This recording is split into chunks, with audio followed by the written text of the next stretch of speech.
Sejam todos bem-vindos para mais uma oportunidade do Evangelho à Distância.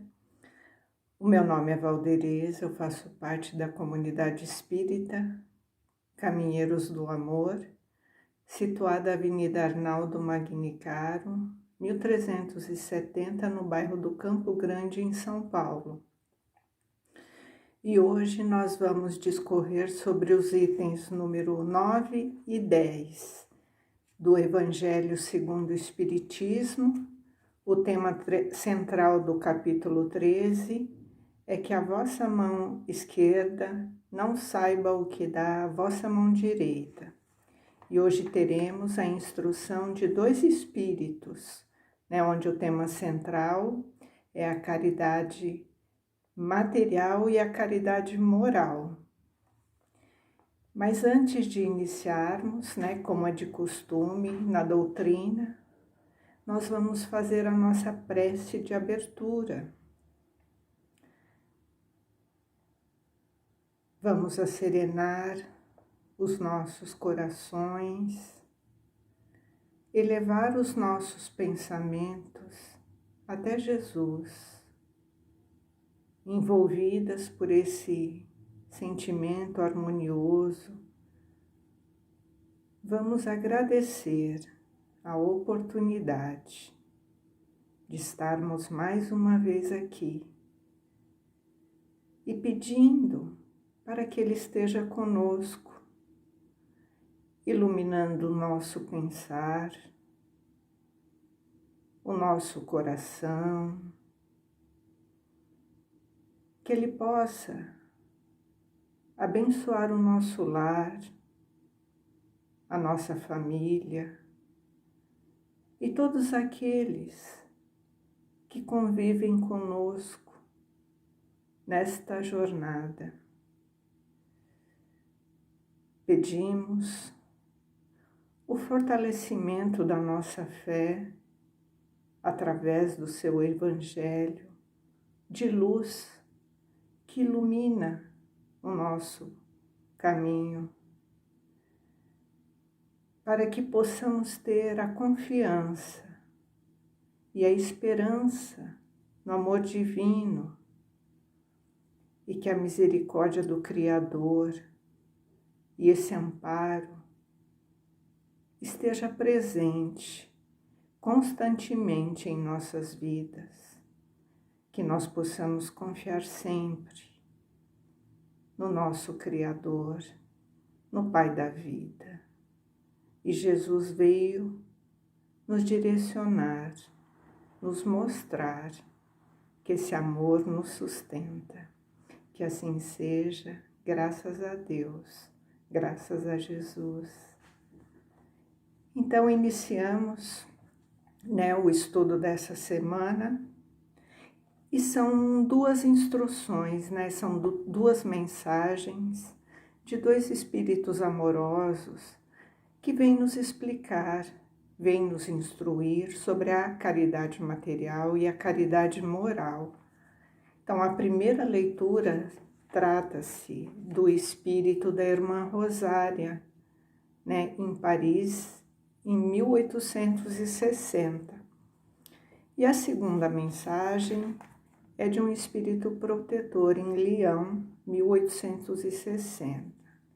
Então, através dessas duas mensagens, nós vamos ter a compreensão clara e precisa do que se trata essa caridade material e a caridade moral. Então, vamos ao primeiro item, o item número 9, que é a mensagem da irmã Rosária. Então, vamos ver o que esse espírito traz de instrução para nós, para que possamos colocar em prática através dessa compreensão, porque muitas vezes nós ouvimos falar sobre algum tema, sobre alguma condição do Evangelho, mas a instrução dos Espíritos nos traz a prática de como possamos colocar na nossa vida cotidiana o que o Evangelho vem nos trazer. Amemo-nos uns aos outros e façamos aos outros o que gostaríamos que fosse feito a nós. Toda religião, toda moral se encontra encerrada nesses dois preceitos, que se fossem seguidos no mundo, seria todo perfeito. Nada mais de ódio, de divergência, direis mais ainda, nada mais de pobreza, porque do supérfluo da mesa de cada rico, muitos pobres se alimentariam, e não veríeis mais nos sombrios bairros que habitei durante a minha última encarnação, pobres mulheres arrastando consigo miseráveis crianças necessitadas de quase tudo. Então aqui a irmã já vem nos trazer, essa condição da caridade e de que sempre que nós pensarmos em caridade, é aquilo que nós gostaríamos de ver, do que fosse feito para nós se nós estivéssemos naquela condição, naquela dificuldade. E ela fala, sobre a condição dela enquanto ela passou aqui na vida, terrena, o bairro que ela morava, a condição que ela via, a pobreza e a dificuldade das mulheres com seus filhos, necessitando de quase tudo. Então aqui nessa primeira mensagem é um relato pessoal, das coisas que ela vivenciou e a importância da caridade. Ricos, pensai um pouco nisso, ajudai com o que tendes de melhor os infelizes, dai porque Deus vos retribuirá um dia o bem que houverdes feito. Para que encontrareis, ao sair do vosso envoltório terrestre, um cortejo de espíritos reconhecidos que vos receberão no limiar de um mundo mais feliz. Então aqui ela nos relata, sobre essa condição, aquele que pode ajudar materialmente, que o faça. O reconhecimento não virá aqui do mundo material, mas sim dos tesouros que carregamos, do bem que fazemos na condição de auxílio. E lá no plano espiritual, na espiritualidade, que é o mundo feliz, que é realmente lá que receberemos as recompensas pela generosidade praticada, seremos recebidos, por aqueles aos quais auxiliamos enquanto estivemos aqui nessa jornada. E a importância da caridade é o que fazemos aos olhos de Deus, e não ao que fazemos aos olhos daqueles que nos cercam, porque a recompensa que receberemos não é deste mundo. Então, se pudesseis saber a alegria que experimentei, ao reencontrar aqui aqueles a quem pude auxiliar na última vida terrena. Então, olha a felicidade deste espírito, um relato. A felicidade que ela encontrou lá na espiritualidade, quando ela reencontrou aqueles a quem ela auxiliou. Amai, pois, o vosso próximo. Amai como vós mesmo, porque o sabeis agora, este infeliz que muitas vezes a gente repele, pode ser que tenha sido um irmão, um pai, um amigo, Então, o vosso desespero, quando a gente chega no mundo material e reconhece que aquele que nós deixamos de auxiliar era um irmão muito querido, que cruzou o nosso caminho enquanto estava aqui e nós deixamos a oportunidade de auxiliá-lo. Desejo que compreendei bem, porque a caridade moral, aquela que cada um pode praticar e que nada custa materialmente, entretanto, aquela que é mais difícil de se pôr em prática. Então, aqui no primeiro momento ela falou da caridade material e agora ela entra no tema da caridade moral. né? Ela fala que a caridade moral é muito mais difícil de ser praticada, né? De colocar em prática. Ela não exige nada de material, então nós não temos nenhum recurso financeiro, né, que abarque essa condição da prática da caridade moral. Nós não precisamos de dinheiro, né, para pôr em prática a caridade moral, mas que é mais difícil. Então ela vai explicar por que é mais difícil. A caridade moral consiste em suportar uns aos outros. Então, olha, é uma caridade, né? Nós nos suportarmos. Aqui a gente não está nem falando de amor, né? Está falando em suportar o outro, né? E é o que menos nós fazemos nesse mundo, né? Porque nós estamos a todo momento sendo confrontados com esse outro, né? Que nos causa estranhamento. Muitas vezes é como se fosse cravado, né, em nosso peito punhaladas diárias, né, daqueles que amamos, muitas vezes nos nossos lares, e que devemos, né, colocar em prática essa caridade moral do perdão, da compaixão, de não fazer o julgamento, a tolerância, a paciência, a misericórdia para com aqueles, né, que muitas vezes estão ali constantemente, né, nos instigando a que deixamos, né, o nosso sentimento de egoísmo, de orgulho e de vaidade falar mais alto. Então, é contra este, né, tipo de comportamento que devemos lutar diariamente, colocando em prática essa caridade moral, né, que a irmã nos fala agora. Há um grande mérito, acredite, em saber calar, em deixar falar o mais tolo. E aí está um gênero de caridade. Quando a gente se cala, diante de uma ofensa, diante de uma humilhação, de uma calúnia, deixando que o mais tolo fale. Saber ser surdo, quando uma palavra de zombaria escapa da boca, habituada a escarnecer. Não ver o sorriso de desdém que acolhe a vossa entrada entre pessoas que frequentemente e erradamente se creem acima de vós, enquanto que a vida espírita, a única e real, estão algumas vezes bem longe disso. Eis o mérito, não de humildade, mas de caridade, porque não anotar os erros do outro é caridade moral. Então, olha como é difícil, né? E ela fala da caridade moral, que ela é muito mais trabalhosa de ser colocada em prática, porque ela vai lá fundo no nosso orgulho, na nossa vaidade, né?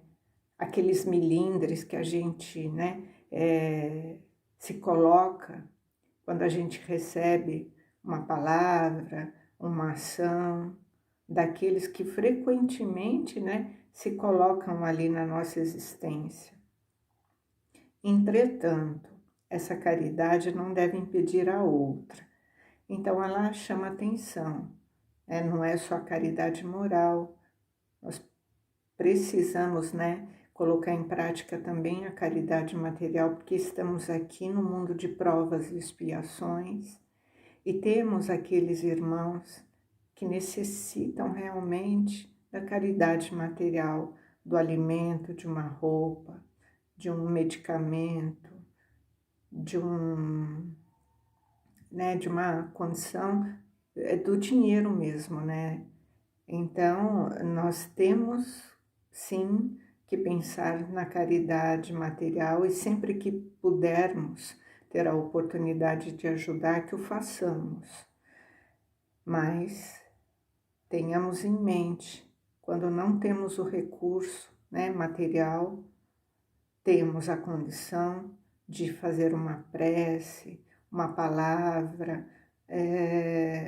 um auxílio numa condição de que eu tenho um talento, eu tenho um conhecimento, eu posso ajudar de alguma outra forma aquele irmão que às vezes não está precisando da condição material, mas sim até de um ouvido, de uma palavra, de uma prece, né? Ou de uma condição que nós possamos estar ali acolhendo uma atenção.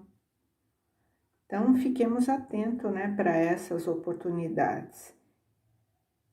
Então, lembrai-vos de tudo que eu vos tenho dito, é preciso lembrar sempre, sem parar. O pobre rejeitado, que talvez repilais, é um espírito que foi caro, né, que lhe foi querido e que se encontra momentaneamente numa posição inferior à vossa.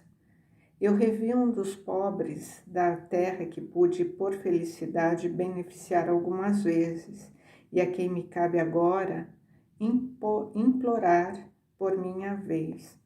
Então, as encarnações, elas são oportunidades, né, desses reencontros, para que a gente possa fazer sempre o exercício e a tarefa de aprender a amar, auxiliar e a compartilhar.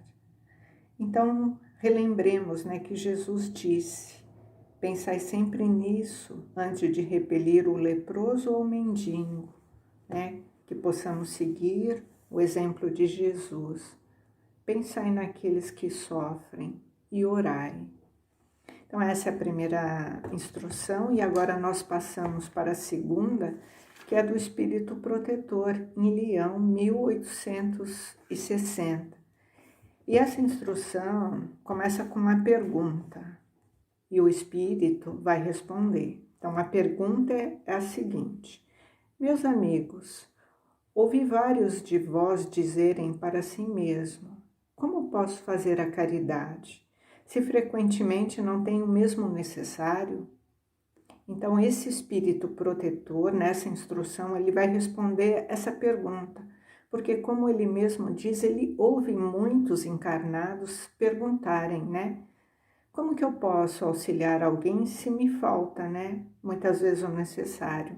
E ele vai responder: a caridade, meus amigos, se faz de muitas maneiras. Podeis fazer a caridade em pensamentos, em palavras e em ações. Em pensamentos, orando pelos pobres abandonados, que morreram sem ter podido mesmo ver a luz. Numa prece do coração os alivia. Então, olha, aqueles, né, que desencarnaram e não tiveram a condição, né, de ter contato com a luz, com o conhecimento. A prece que nós elevamos para eles aliviam, né, aliviam os sofrimentos. Olha a importância, né, da prece para aqueles, né, que se encontravam aqui numa condição de desconhecimento, né, vamos dizer assim. Em palavras, dirigindo aos vossos companheiros de todos os dias alguns bons conselhos, dizei aos homens irritados pelo desespero, pelas privações, que blasfemam pelo nome do Altíssimo: eu era como vós, eu sofria, eu era infeliz, mas acreditei no Espiritismo e vede, sou feliz agora. Aos velhos que vos dirão: é inútil, estou no fim do meu caminho, morrerei como vivi. Dizei a estes: Deus para vós, para nós todos, tem uma justiça igual. Lembrai-vos dos trabalhadores da última hora. E as crianças, já viciadas por suas companhias, vão vagar pelos caminhos, prestes a sucumbir sobre as más tentações. Dizei-lhes: Deus vos vê, meus caros pequenos, não temais em lhes repetir frequentemente essas palavras doces. Elas acabarão por germinar na sua jovem inteligência, em lugar dos pequenos, vagabundos terei feito homens. Está aí uma caridade. Então aqui ele vai nos dizendo, né, que quando nós conquistamos já um entendimento, quando nós temos contato, né, com os ensinamentos de Jesus, com o Evangelho, né, com a condição da moral cristã, as nossas palavras podem, né, servir de bálsamos para os corações que estão desesperançados, né, que estão caídos. Falar sobre a confiança no Pai da vida, na misericórdia do nosso Criador, né? Que nenhuma criatura se encontra desamparada, por mais difícil que seja a circunstância. Então aqui consiste também numa caridade moral. Vários dentre vós também dizem, ora essa, somos tão numerosos na terra de Deus, Ele não pode ver a todos. Escutai bem isso, meus amigos. Quando estáis sobre o cume de uma montanha, vosso olhar não abarca bilhões de grãos de areia que cobrem essa montanha. Pois bem, Deus vos vê da mesma forma. Ele vos deixa o livre-arbítrio, como deixa os grãos de areia irem ao capricho do vento que o dispersa. Somente Deus, na sua misericórdia infinita, colocou no fundo do coração uma sentinela vigilante, que se chama consciência. Escutai-a, ela não vos dará senão bons conselhos. Às vezes, a vós entorpeceis, opondo-lhe o espírito do mal, e ela se cala então. Não estejais seguro de que a pobre abandonada se fará ouvir logo que lhes tiverdes deixado a perceber a sombra do remorso. Escutai, interrogai frequentemente e vos consolarei com bom conselho que ela estiverdes recebido. E aqui fala sobre um exemplo, né? Aquele que acha que está abandonado porque com bilhões, né, de pessoas, será que Deus vê a todos mesmos?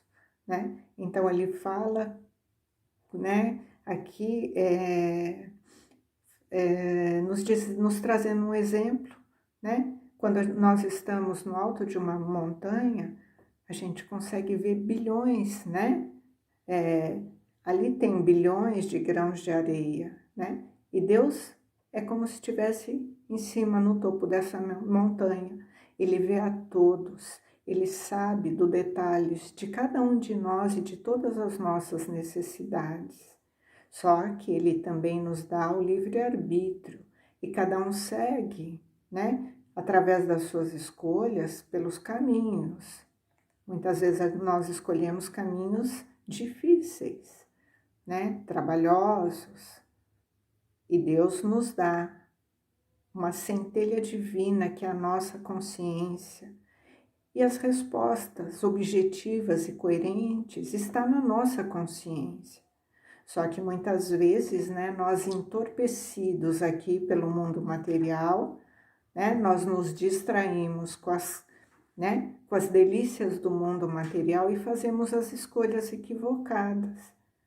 Mas se nós consultarmos a nossa consciência, as respostas estarão bem claras lá, a diferença entre as escolhas do bem e do mal. Então, que nós possamos escutar a nossa consciência e refletir, né, o que estamos buscando da nossa vida e não terceirizarmos a responsabilidade para Deus das dificuldades que estamos enfrentando. Pois nós somos, né, os precursores da nossa existência e temos o livre-arbítrio.